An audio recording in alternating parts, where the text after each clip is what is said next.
few people here that need to be educated, because that's the purpose of Hemp Fest. Somebody said, you know, Hemp Fest, man, you're preaching to the choir.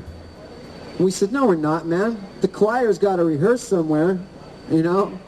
Marijuana smokers have a well-deserved reputation of some really good qualities, like being tolerant and open-minded, and these are wonderful things. I just wonder if they haven't hurt us in this struggle, because we should be intolerant of the injustice that is going on.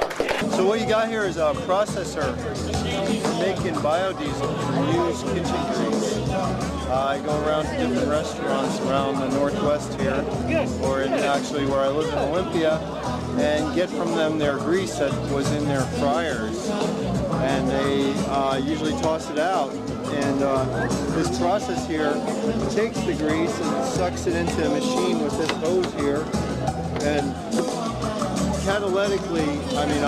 chemically cracks it into a much smaller molecule, one that you can burn in a diesel fuel car. And after it's been processed, you can pump it right into your fuel tank of your car with this hose. Really? Finished product.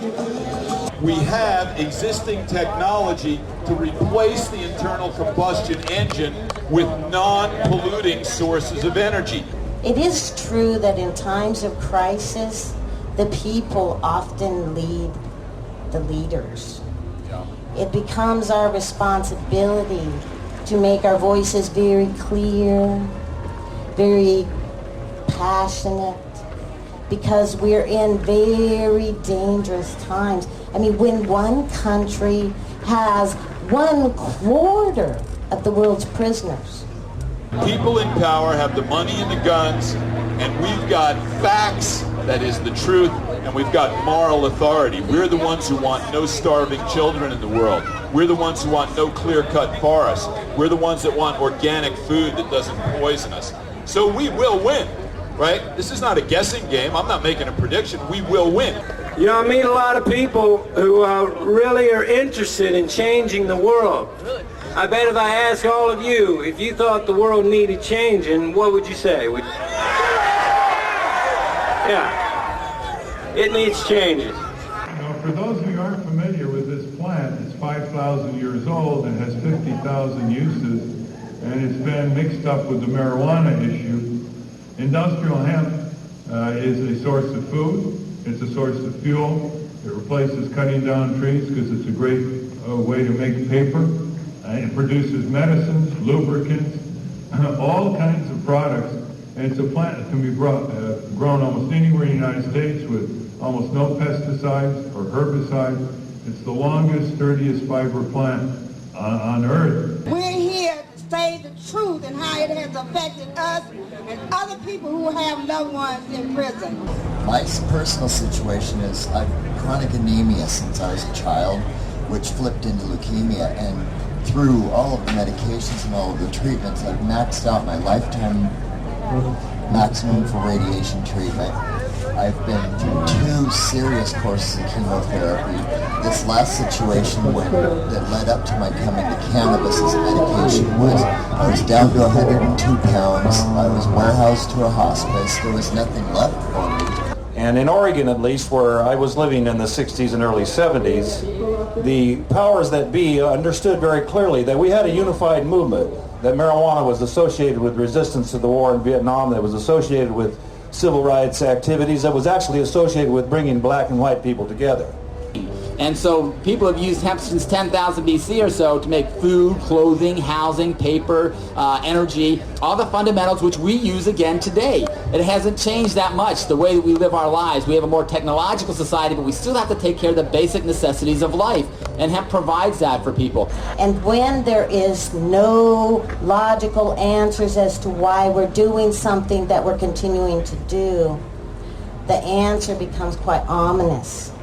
If we don't start doing things in our society that's going to create jobs and permanent infrastructural developments to take care of the needs of the society, if we think that the whole thing can be based upon sucking petrochemicals out of the ground, making into toxic byproducts, which are then disposed of into the environment, making everybody sick, I mean, what are the industries we're going to have left? We're going to have selling stuff that's made out of poisons. We're going to have cleaning up the poisonous mess. We're going to have treating each other for all the poisonous, toxic infestations that happen to our bodies as a result of doing what we're doing right now, what we've been doing for the past 100 years or so. And so hemp gives us a lifeline, an opportunity to make ourselves a way to get out of this quagmire, not only of what we're seeing as the doldrums of the economy, an economy of lies and bubbles, but into an economy of solid, tangible, real things, but into an environmentally sound and sustainable kind of an economy, something that we can leave to our future generations. We're destroying the ability of the planet to support human civilization unless we turn this sucker around. And since late 1930s, it's been prohibited because it's been put on the prescribed list. First, the paper companies didn't want it for obvious reasons. It was competition. But it's now still on the DEA prescribed list. We've had a petition with farm groups and state legislators and others trying to liberate it from the DEA prescribed list. But General McCaffrey's been sitting on it for 3 years and not responding to the petition. Now, if I ask most of you, do you appreciate the policies of the United States government? Now, if you were to watch Fox News or listen to Clear Channel or whatever, you know, you might think that your opinion is in the minority. I was a cancer patient. I was recovering from lymphoma. I was racked with a disease that had eviscerated my soul, my being. I was in a hospital after having a negative reaction to chemotherapy. Somebody from Oakland, California, I don't want to tell you who, shipped a box of butter-basted cookies to me in the hospital to enable me to eat just a little bit better. And you know how when you're sick, people bring you food, they send you flowers. So I had to go for some emergency surgery again. I get out of the hospital, I'm waking up. I'm surrounded by my mother from Kings Point, the nurses, my family, my friends, these lawyers, these doctors. And they're all sitting around eating cookies. I'm proud and privileged to be here and working with everybody. It's not easy being an owner of a cannabis buyers club, especially when the federal government is shaking their fist at you and they put your face on a bullseye and you know it's only a matter of time, but maybe not. See, we need to unify our movement and not neglect and reject politics. And we're hearing that today real strong. So we're seeking unity. We want to remember how they divide us. We want to remember that the drug war is a very unified and huge problem, and we can all take part in it, and that's why we can work together around racial issues. It's time for all of us who say that we're fighting against these evil laws to come together and to respect each other. What happened was I started to eat. Once I started to eat, I started to tolerate the steroids that allowed me to tolerate the medications for my treatment. It was not necessarily the cannabis that saved my life. I'm not going to say hallelujah, sweet Jesus for cannabis, but I'm going to say it made me eat, and eating saved my life. Ladies and gentlemen, the foremost baker of marijuana in America, Ed Rosenthal.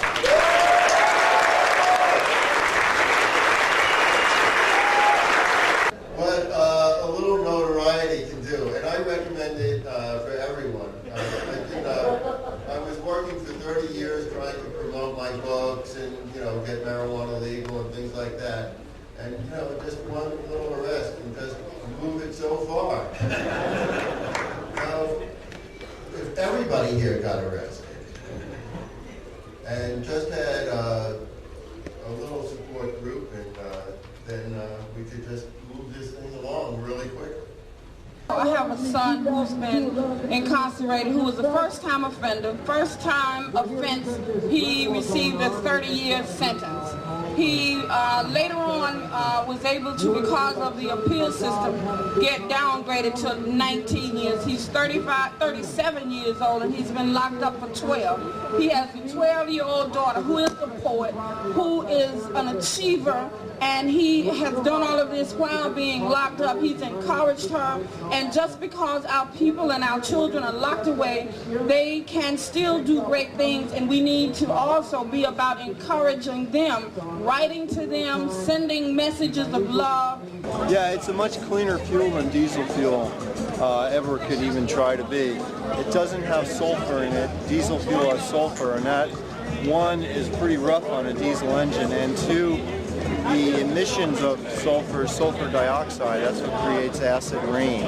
Maybe we have the arguments about science and rational basis, and maybe we can actually get into court with the truth, that the truth might come out. But then maybe not, we don't know what's going on. But what we can do is we can change things individually.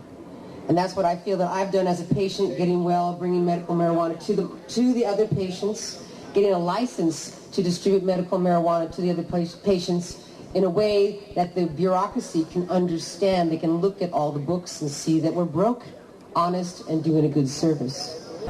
Where I am now, I'm able to help. We do up to 200 people a week through phone calls. We have an outreach project called Patients Educating Patients. You can find the information on Green Cross it's greencross@hemp.net. I had a 5x5 grow room, 25 square feet, 70 plants in it. It gave me 93 years for a first-time offense, trying to break me off for the rest of my life. You know, it's ludicrous. Casualties are still going to go down and take a few more bullets, but I really believe that this is the time that everything's going to change. This stage is the McWilliams stage. The McWilliams stage is in honor of Peter McWilliams. I represent Rene Bourget. Rene watered and moved some plants in the Todd McCormick grow-up near Reagan's house down there, and in the result they charged her. She went through about 15 skin searches down in the LA County Jail before they finally released her, and then they dropped the charges against her. She came up to Canada, and she was found in a medical grow-up up on the Sunshine Coast. We're persecuted enough with our pain and our illnesses. We don't need to be persecuted by the courts. After 900,000 people said it's okay for us to do what we do. We'll counsel you on how to speak to your physician. We'll speak to your physician if they have any questions. We visit support groups for every kind of malady that you can imagine. It's a good, worthwhile thing that I do, and I love closing my eyes at night because I've got a smile on my face. But basically, I guess what I want to say is Green Cross has been around since 1993. So anybody notice any of your local health food store got hemp on the shelves?